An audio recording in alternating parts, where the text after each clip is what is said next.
Okay, team, this week we have a very special guest. Not often do I do this. Sometimes I have one or two of my star students, and this isn't some glorified advertorial. It's actually more to give you an idea of what's possible and give you some inspiration or hope if you might be struggling or suffering in rural sales, wherever you might be. You might be in Saskatchewan in Canada, or you're in Gundawindi in Australia, or you're in Taranaki in New Zealand like Jade is. So we have Jade Sklenars here. Jade is joining us from New Zealand. He's on the other side of the island from me. So Jade, welcome to the show, man. Good to have you here. Great to be with you.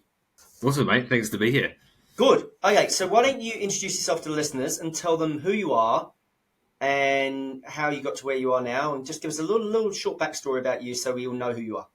Easy. Okay, so I'm Jade Sklenars. I'm in the North Island of New Zealand in a place called Taranaki. I work for a company called Power Farming, and we sell tractors and machinery and things like that to farmers and growers around the country. I came from a dairy farm as a young fella. I grew up on a dairy farm, and I quickly got into contracting, which I absolutely loved and didn't want to give up essentially, but family and bits and pieces, working 17 hours a day wasn't quite the most practical, and so I made a decision to leave that, and I didn't want to get away from the gear, and an opportunity came up with Power Farming, and so that was kind of what led me to here, to be fair. Sweet. Jade, first question, because I've been doing some research. Do you remember when you and I first started working together? I do. What was the date? Well, now you're asking the hard questions. I'm going to say it would have been 2022. Was it the end of 22? Does it feel that long? It does feel that long. We've been working on and off together for 2 years, almost to the day. Now, do you remember our first conversation, that qualifying call? Yes. I was very, very nervous, to be fair. Why did you think I had a qualifying call with you? I think it's one of those things where it's difficult enough to talk to somebody, like from my point of view. I didn't know what I was getting into, and I hadn't done a lot of salesy style training before, and I guess my impression is that was what it was going to be. Where was that impression coming from? Was that from a previous training provider? We've done in-house trainings before, but it was very, very. How would you describe it? It's your cookie cutter style. This is what you do. Do it to the T. Do exactly that, and if you do that, you'll be fine. And so you're kind of skeptical as to whether this is going to help me or not. Was that like a whole group of you together? And they so we did it as groups, yeah. Yeah, and then they fire hose you for half a day. So you literally go through real quick in 3 or 4 hours, and you go through and they pick you apart and tell you who does what good and who did things not so good and don't do this and don't do that. And do role plays and stuff like that. Yeah, 100%. Yeah. You fall over on each other on that stuff. It's not natural. None of it is natural. It's not a conversation you have with people. It just felt artificial and weird and just awkward. And we are going to protect the innocent here, but then the biggest highlight is morning tea, lunch, or beers at the bar, right? Because everyone just wants to get the hell out. 100%. And they never know, and no one remembers anything because there's no recall and retrieval afterwards, right?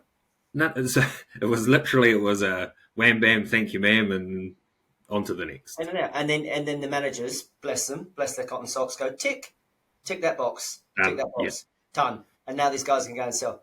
So anyway, so you had that experience. So you thought I might be one of those, did you? That was my only reference, previous preface. So it was what you expected to be. Yeah. So let's talk about the qualifying call. So we jump on a call. I'm trying to assess you for fit and vice versa. And can we get together and can we work together and all the rest of it? Yeah. What do you remember about it? What do you remember about the call? I remember getting into the call and going through it and being, like I say, I was that nervous going into it. It kind of got to a point where I hope I did okay. I got to the point where I really wanted to push on, but I hoped you did as well, which was interesting. Yeah. Because I don't do one-on-one training anymore because we got a bit busier since we trained, right? So as you say, we've grown, and that's not some flex. It's just constraint and how the business is growing, and that's fantastic. So your beautiful boss Sam who has your back 100%, said, right, I want you to speak to the St. John guy. I've been following him for a while. And we had our call. And then I was qualifying you. Do you remember some of the specific questions I asked you? You were asking about my personality as much as anything else, and how I go about selling, or how things play out for me. And I remember going through, and we talked a lot about my style. I hate the pushy, salesy thing. I'm a real service kind of person. I hate this salesy, needy, pestery, sleazy, yucky, false scarcity bullshit. Yeah. It basically, psychological term, it basically violates your concept of self. It does. I hate it. I hate it when people do it to me, so I don't want to be the guy doing it to anyone else. 100%. But I think that is what made me want to learn and hope that you were willing to work with me as much as I wanted to work with you. Yeah. So we had to give you quite a lot of surety that wasn't going to be what you had before. 100%. That trauma, right? So, it wasn't going to be, hey, we're going to make you happy, clappy sales guy, like automotive car salesman. So I asked you if you could be coachable, didn't I? I said, do you think you did? Yes. Tell me why you're coachable. Do you remember what your answer was? I can't remember exactly. I'm always learning. I always like to learn. Every day I learn something new, and if every day I learn something new, it's been a good day. I'm definitely coachable. Yeah, good. You damn well are. You've definitely proven that fact. So we decided that we were going to work together. And I think we spoke every couple of weeks. And I think we did, a couple of exercises, a couple of modules, went through it, teach about buyer's brain, powerful questions, objection prevention, all the stuff you still use to today. Now, let's get straight into it, right? Let's get you earn your supper. What did you learn about yourself during our time together? Probably the biggest thing I learned is I need routine. Personally, I need routine. Tell me why. I've always been very fluid, and I just Does that mean disorganised? Can be. Was it because you didn't like structure? Because I didn't like structure. It's just because I didn't have a specific plan. I never had everything mapped out. It was always I'm just going to do this stuff, and as long as I get this stuff, then I'll get that stuff in. But the trouble that made for me is it made it very hard to organise the remainder of the week. You get one day organised, and the rest of it could be anywhere, at which point I'm not getting coverage, right? The area that we look after is not huge on the scale of probably a lot of other guys, but for what we do, it's big enough. I guess we're lucky in a sense that we get to pick and choose a little bit because there's only two of us, and we can go through and we can turn stuff away. It makes it very, very hard to get complete coverage. You weren't sort of dismissive of structure, but I got the sense that you resisted structure because you were more of a free agent, and you know what I mean? But the problem is your days were running you weren't running your days. 100%. When we looked at your calendar and your diary, which is a very important source of truth and data, right? We could see one day, but we couldn't see the next day and the next week, and the following week, and the following week. And we're going to get into your sales cycles. You've actually taught me something which you can give as a gift to the listeners at the end. So as we started to work together, how did your mindset start to change around some of the stuff that I was installing in you, so to speak? So for me, like we discussed in that very first call, I treat sales like a service. I'm offering a service to people as opposed to I'm out trying to ram something down their throat. Yeah. And that really resonated with me, and it was right in those really early stages of my learning journey, I guess, was knowing that that's a good way to be, and it's okay to be that way.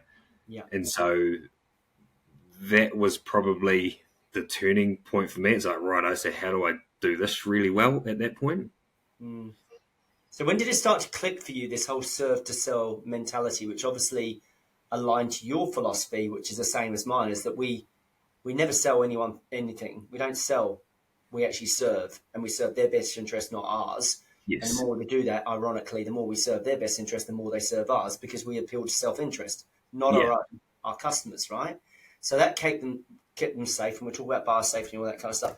When did this stuff start to click for you when you were having conversations and trying it out with customers? It's just when I guess the more organized I got and the more I thought about different pieces and different situations, I started to think about how a conversation went afterwards, reviewing that when I was driving away.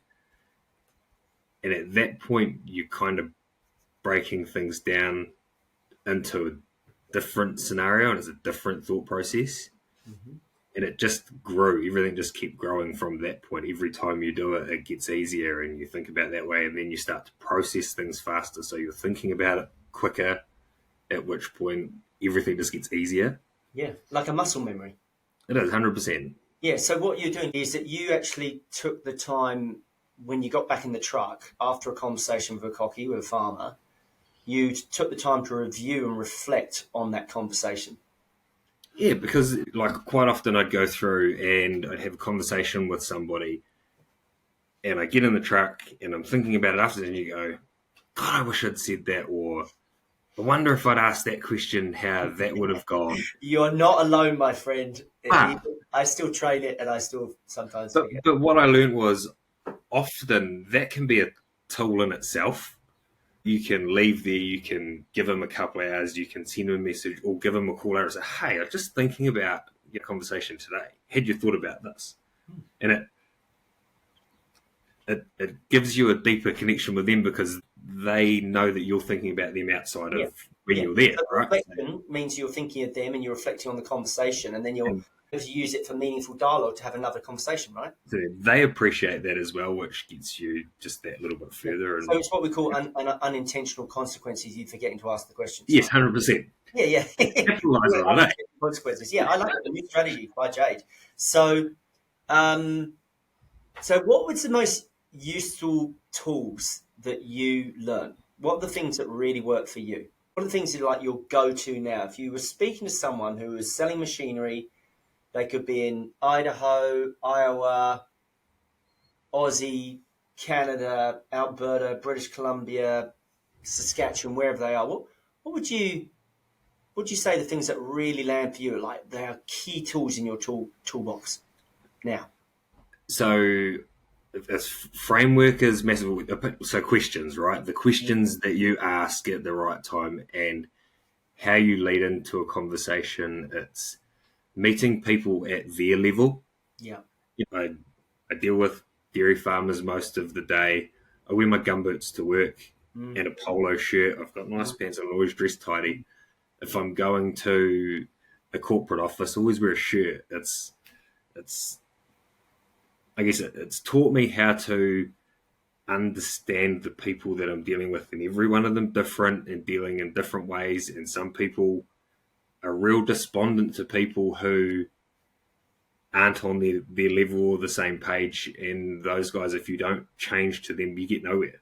Yeah. So if you turned up to Ma and Pa, Dad and Dave farm, and you're in your civvies and you're in your slacks or your pants and your shirt, they'd be going, what the, and your not your gum boots or your work boots, your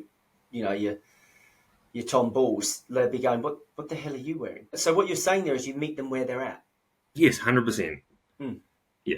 And if you meet people where they're at, it's not just dress sense, I guess it's the same. It's the mannerisms, it's how you talk to them, it's those different pieces. Some people like to be really proper and professional. Others don't like that so much. They're more casual, down to earth people. Did you start spotting the personas once I taught them to you? So that's your answer. That, and there was a great podcast, one of the really early ones. What was the topic? It was the topic about micro expressions. Body language. Suzanne Mason. Yeah, 100%. My first podcast, which was terrible. Yeah, but she was amazing. Thankfully. Yes, but she was incredible. So I started to look for different things and behaviors, and people's behaviors or movements or motions will tell you whether you're on the right track or the wrong track, and you can pull it back or go a bit further. Yeah. And do it that way. Yeah. So often what people don't say is what they tell you the most. Yeah, the non-verbals. It's like all you're doing is your ability to tune in.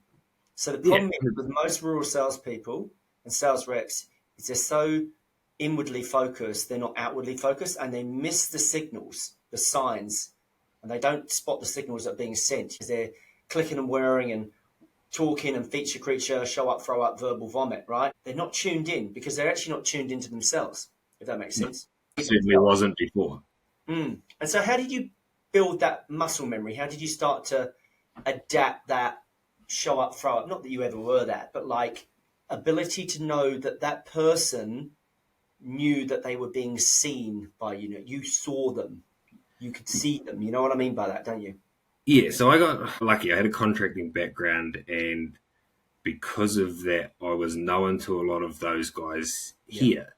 Kind of had a head start with them. I could go and talk to them, and because I had a reputation already, it made it really easy to lead in. And so you can kind of learn from that or based from that. So I got to a point where,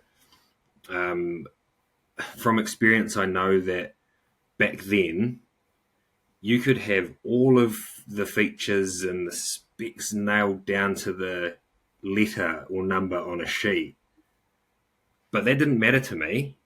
What mattered to me was how do I do this, or how easy is it to do this, or difficult to do that. I think I'll quote you, your specificity spits cash, right? But specificity doesn't exactly mean you need to know what the spec sheet says. You need to know what's specific to me. Yeah. And so it's just going through when you I guess when you can read people like that and you can understand what they do. Yeah. As long as you understand what they do, it makes it really easy. And how do you understand what they do? I think you know the answer. And it's not the answer. It's what's the reverse of an answer? It's the question. Yeah. So you ask some questions, right? And you naturally get very curious. So well done for pronouncing the word specificity, because it took me about 5 years to pronounce it, let alone say it or spell it. But it is. Specificity sells, right? And generalities, generic stuff, repels.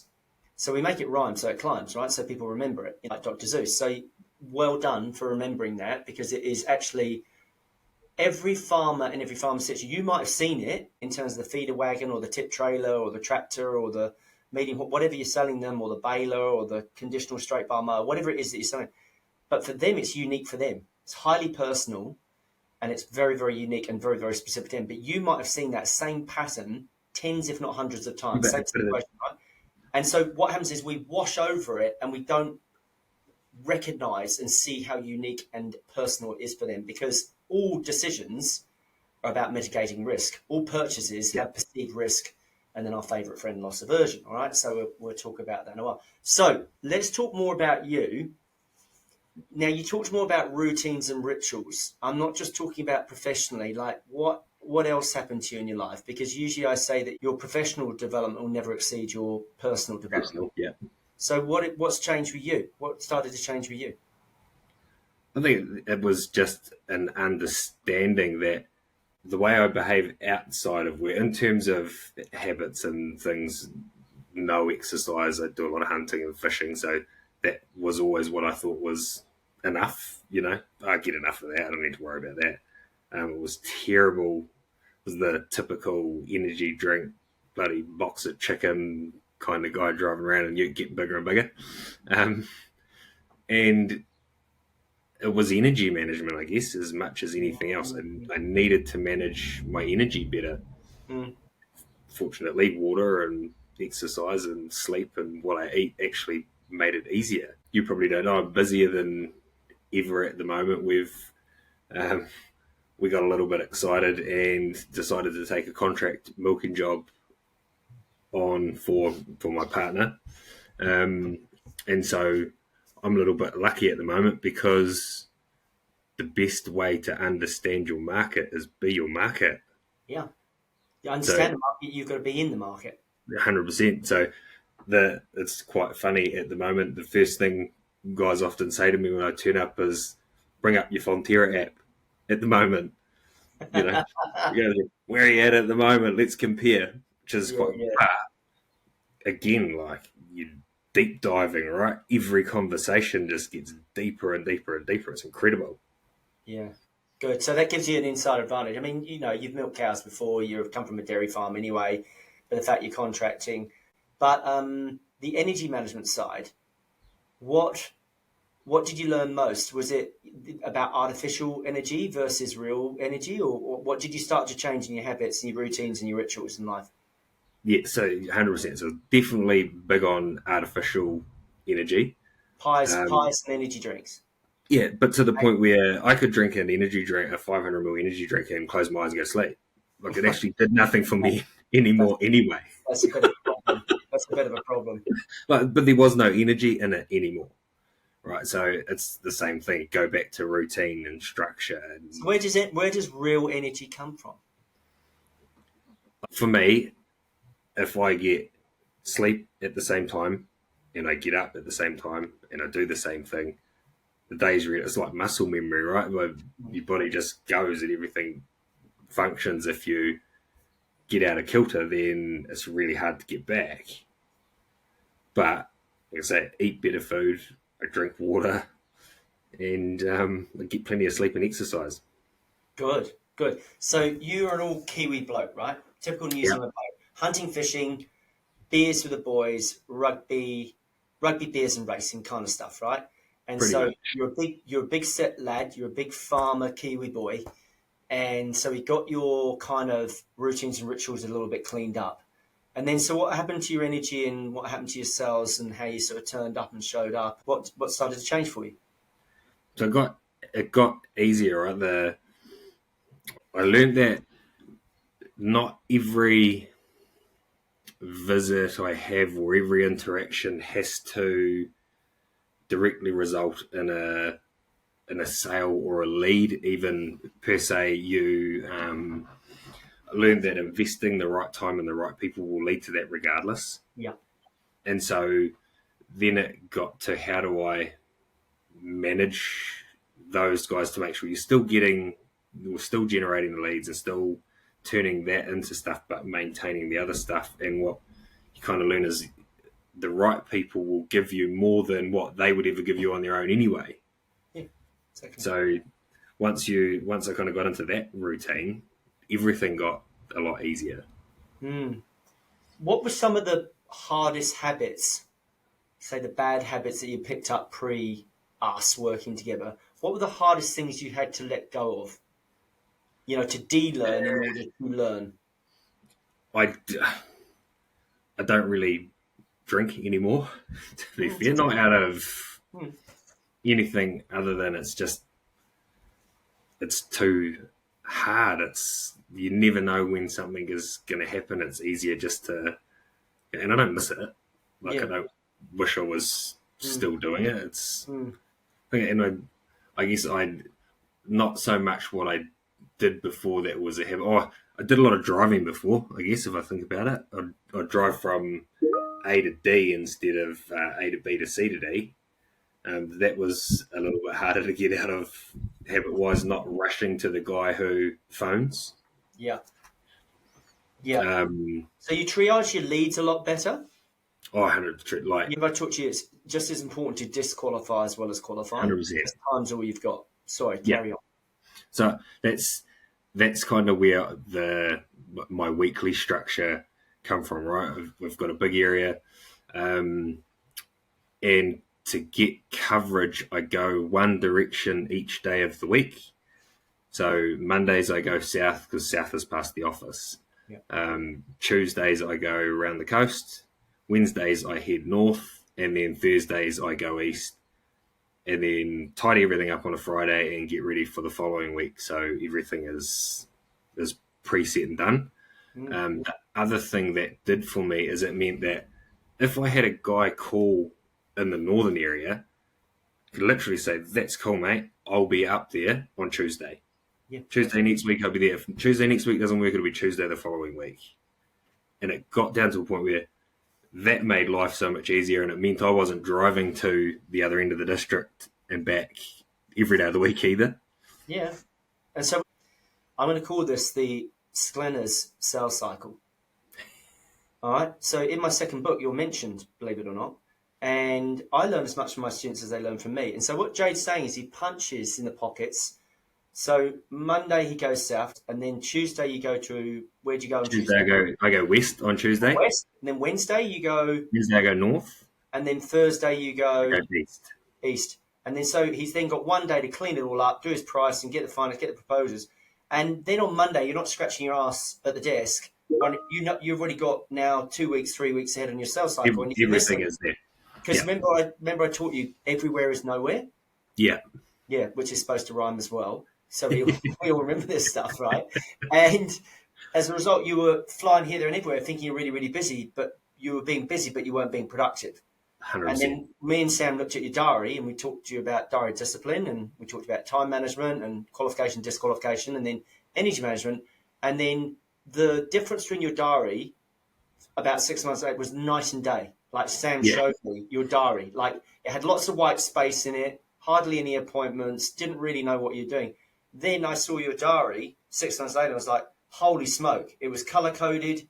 You knew who you were going to see. Then you had the next week and the next week and the next week. And you had that call cycle, that consistency and cadence. Yeah. Locked and loaded.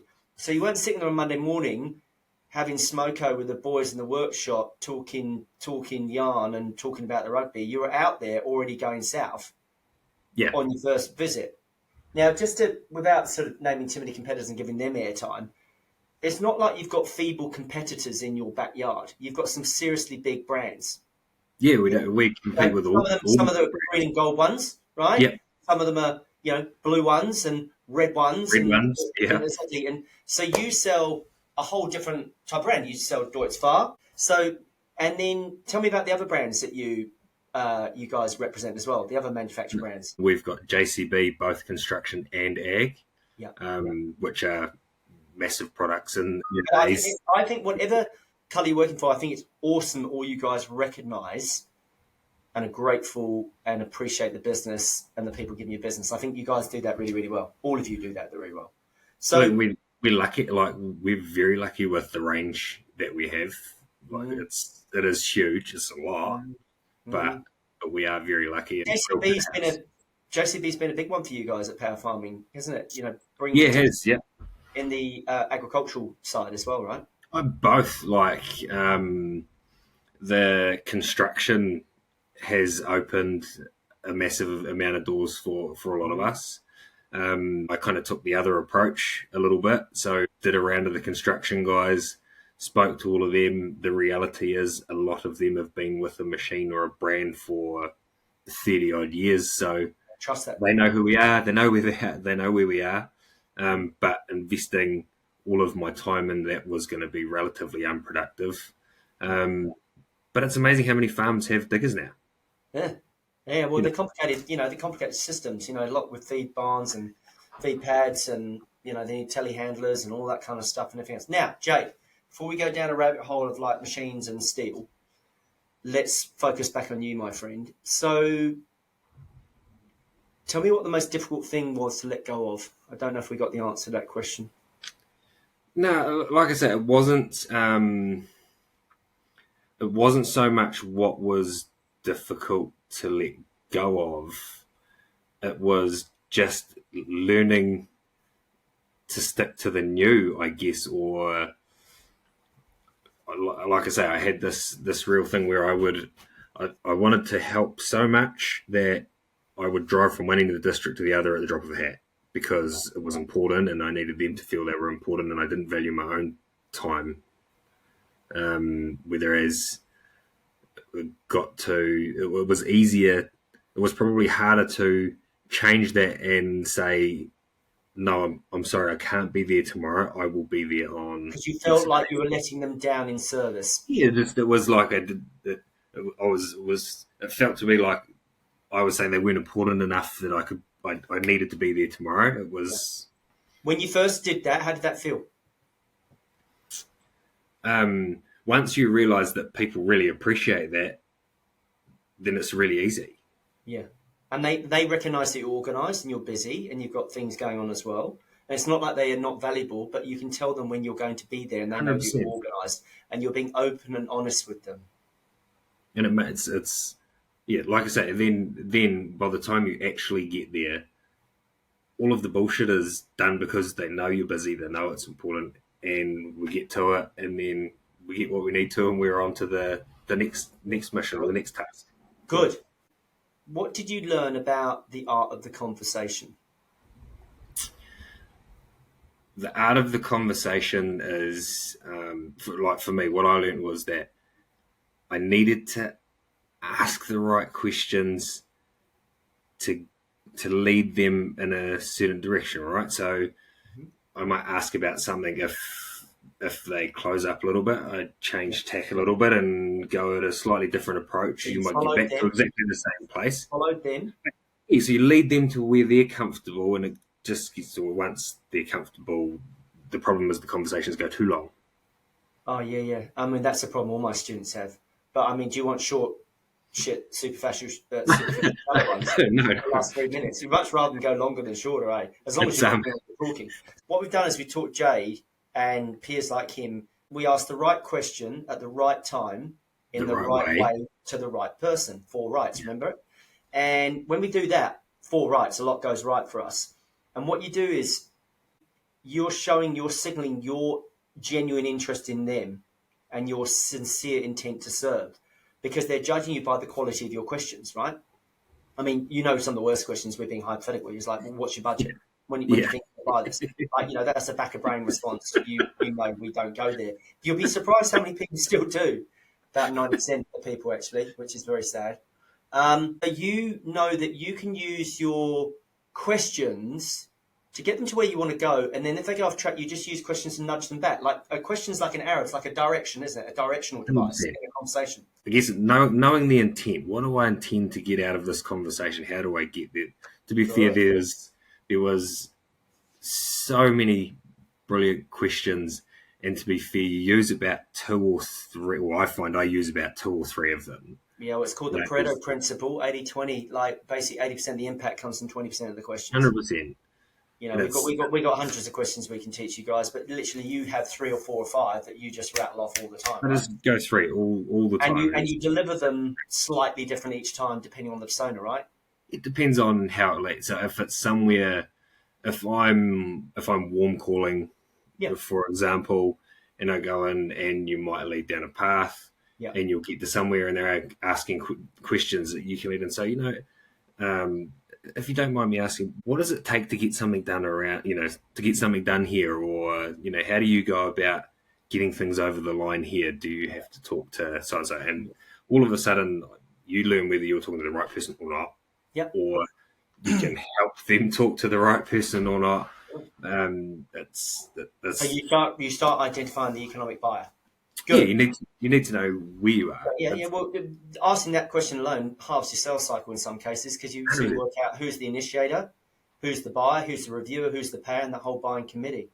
Often the person who is doing the initiating or the looking isn't the person who's making the decision. So we all make the assumption because we get happy ears. 100%. They must be the buyer. But the problem is often the people that initiate aren't the buyer. No. They might be an influencer, but they're not a buyer. Now, I want to ask you a few more questions, sir. What would have happened if you kept doing things the way you'd always done them? If I'd kept doing things the way I'd always done them, I would have got no further ahead than what I'd be the same. But I'd be the same as what I was doing. Cruising along. Yep, I'd have been stuck at the same level. I'd have never got any better, or nothing would have changed, and it probably would have got to a point where either I became unsustainable for the business or vice versa, and I would have gone somewhere else. Yeah. Gone back to driving machines, maybe. Do you enjoy your job a lot more now? Like I said, it's that service thing. I love the service role. That side of it is key. It's do you get more enjoyment from your conversations now? The more you get, the more you put in, the more you get out, right? It doesn't matter what avenue it is or what aspect you put towards. So what is neat now is I can go to a guy or girl who I may have never met before. I know them by name and roughly what they're doing without. And I can drive out a gateway with a 5-year plan. I know where they're heading, what they've tried, what they don't like, where they intend to get to, what they consider going down, how they thought about going about it, whether they want to get there or not, whether they're going to do it in the next couple of years or not.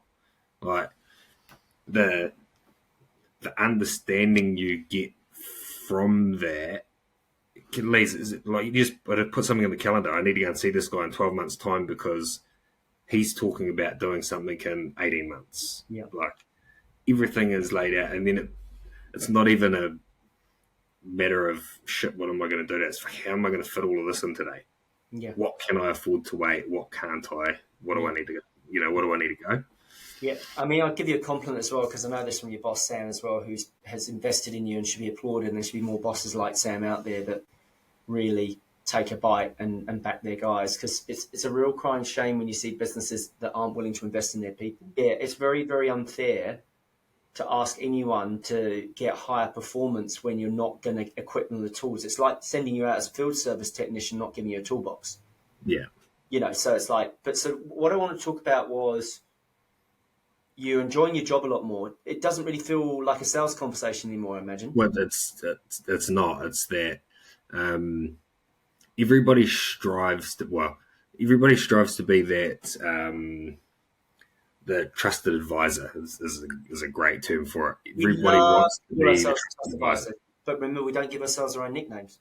So, but I guess those guys, people may think that they are for certain people, and I certainly did for others, and then you realise quickly that that's not quite the case. What I find now is those guys that I am that for have become really good friends of mine. Yeah. Who doesn't want a job where you actually get to go out and help good friends of yours get to where they want to be, achieve what they want to achieve? Yeah, 100%. How can you not enjoy that? It's exactly how it should be. And I think also you're not just a friend, you're what we've called, and what a lot of my students or some of you guys know, is you're a buyer's assistant. Yeah, 100%. And over time, when you look after them, then that compounded time and that positive experience and that backup and that follow-up and that duty of care and all the good things that you guys do, you then over time become a trusted advisor. Yeah. Where they don't price you, they don't shop you, they involve you early, they refer you, they seek out your advice, they seek you out, you don't seek them. That's when you become a trusted advisor. But you can't do that without putting the yards in and doing the reps, right? No, so you have to know and understand what your opposition has. I mean, we're lucky in our industry where we have certain machines that all do the same thing. We have certain machines that do quite different things. And I certainly don't rubbish any brand or machine. I'm more than happy to talk pros and cons with not just theirs, but mine as well. And you start getting into, objection prevention and bits and pieces. But it's more sincere when you can sit there and say, hey, this machine is great in this thing. The one downside I have with it, or the thing which might become a niggle, is it does this or it has that. Yeah. And guys are like, you're really telling me that? Because it's called the transparency sale. Often, sometimes, if there isn't a differentiator, because we love our farmers, because without them we wouldn't be able to eat. We need the food and fibre. They are certainly the backbone of this country and a lot of countries. You only had to look for COVID for that, in terms of food scarcity and food production. So if you want to get it right, is tell people they can't eat. But farmers are often notoriously price buyers because they're price takers. And I often remember I told you the most important part of the sales process actually isn't your product or service that you sell or your customer, because that's the two most common answers. But it's actually you, the listener, or you, Jade, because they buy into you, and it's how you make them feel, right?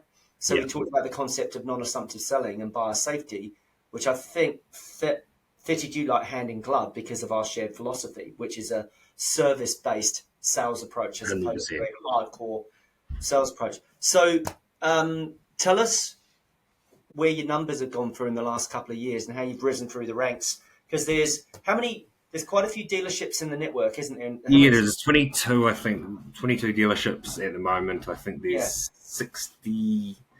Maybe mid-50s sales guys. 50 guys charging around New Zealand. in your power farming group. Where were you when we started, and where are you now? When we started, I was sitting, give or take, 38 to 40, some years slightly better or months slightly better, but around that tail end of the pack, if you like. Yeah, of the pack. Where are you now? Last month, I was sitting at about 14th or 15th. Brilliant. I am, fun fact, which Sam generously pointed out to me this morning.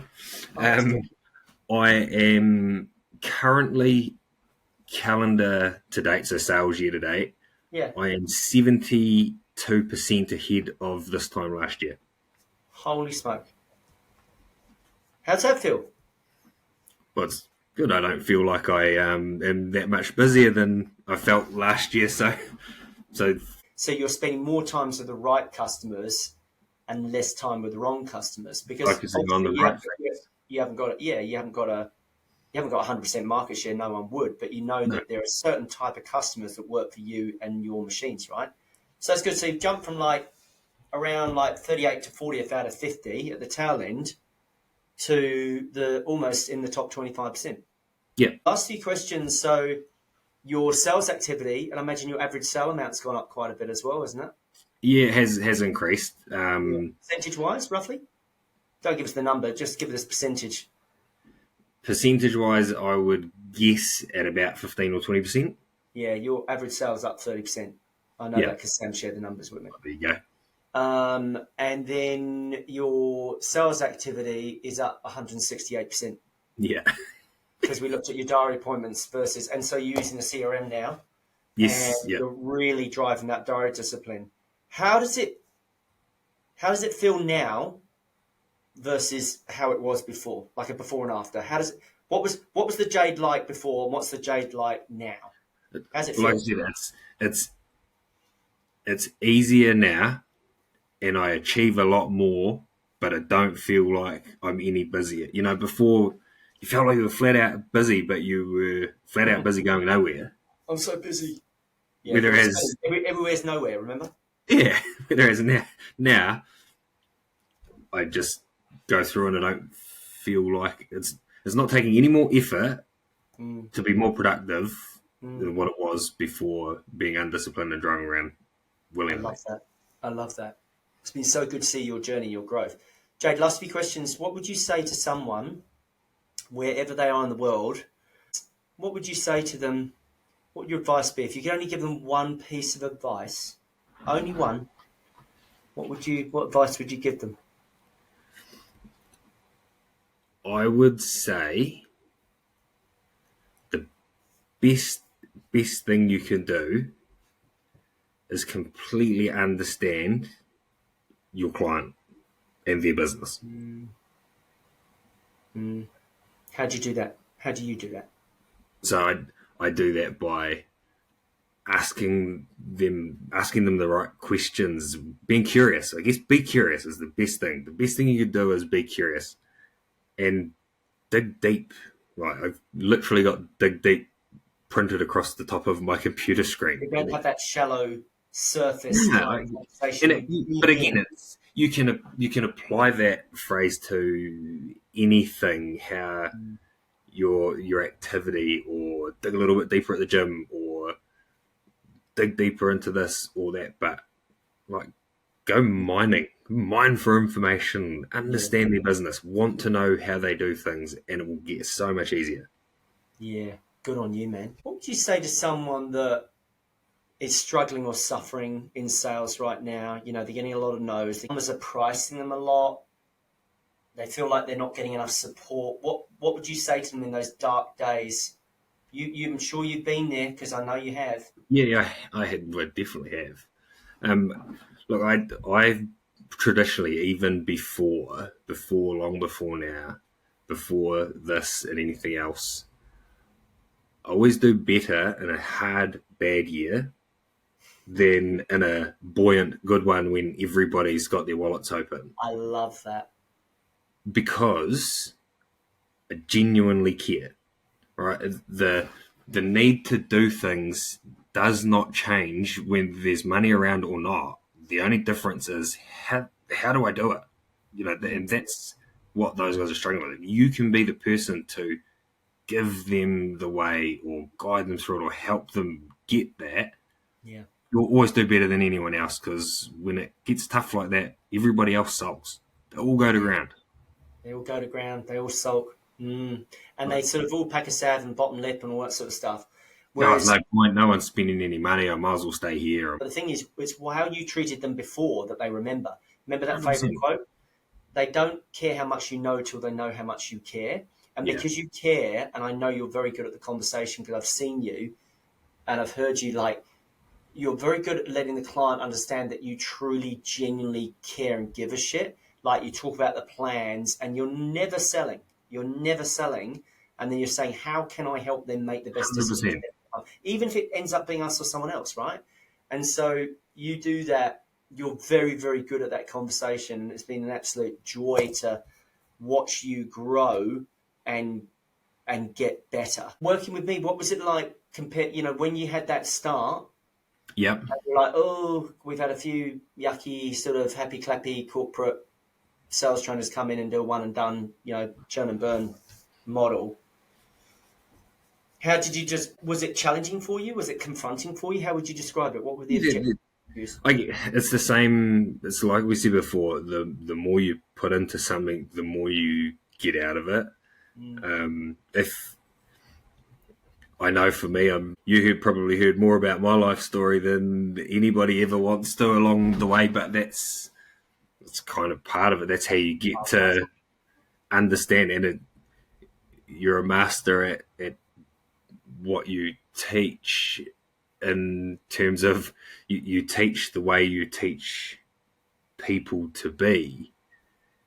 And it's the dig deep thing. I guess I was really open, which made it really easy, because once everything's on the table, what is there to be worried about? It's like, let's just go. Let's get into this. How do we change that? How do I do this piece? How do I understand that? How do I learn the next step? How do I become consciously conscious as I go?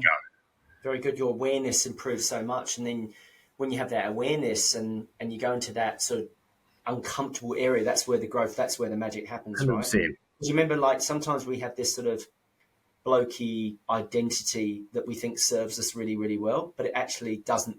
It does us a disservice. So you had to change. What have you learned about yourself along the way? I want to get the best answer I can get from you. What have you learned about yourself? I think I learned that it's okay to want to serve, not sell, right? That's the big thing. It's, you can achieve what you need to achieve by doing people a service, as opposed to being out and doing that. I've learned that I need structure. Like, I literally need to sit down and say, what do we need to achieve this week? How are we going to achieve it? Can I trigger you? You sure can. School holidays, 2 words. Not personally. Nightmare. How do you like school holidays from a professional point of view? Well, look, we're lucky. We're a blended family. We've got 6 kids between us. I know, but I'm talking professionally, in terms of your call cycle, professionally, because you remember when you got the bit amongst your teeth? Yeah. We get together and you go, bloody school holidays, stat holidays, I can't bloody see anyone. And I said, this guy's changed. Like, so casual. And now he's like, I've got bloody teeth, I can't get hold of any bastard. But it's even taking holidays for yourself was a pain these days, because it's just something else I've got to try and catch up on later on. I don't have time for music, damn ears. But I've noticed how you then changed identity and modus operandi, and you like very driven, very routine. You look at really successful business people and sports people, they've got routines and rituals. They're the structure to their success, right? Yeah. They're the scaffolding to their success. And you put that structure around you, and then you just do it. It doesn't matter if it's exercise, reading, learning, prospecting, blocking out time to follow up. But then what you do is you then become that person, remember?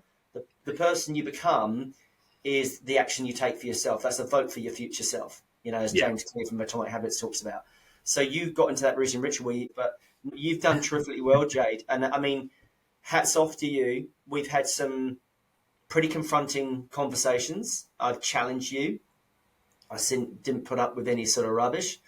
And I think you're more match fit. You're more battle hardened. And what I absolutely loved is he said, "I love it when times are tough.